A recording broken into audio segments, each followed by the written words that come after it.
This is Scott Anglin over at Anglins Foundation Repair, and we are lifting a chimney that has pulled away from this house in Fayetteville. Got quite a few piers in here down to bedrock. We've got this one here, and that one right there, and we've pressed those steel down to sufficient bearing strata that's going to lift this chimney back over, and it's about a foot or so out of plumb. We've kind of moved it about 3 inches so far, and we've got our system set up here to go ahead and give it a little bit of push.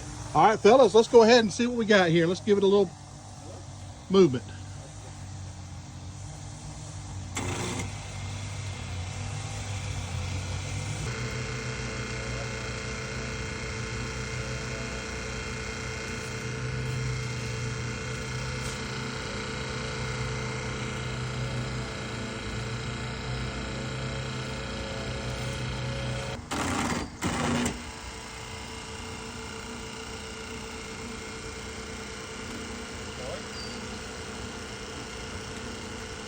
And there goes the daylight. It's gone.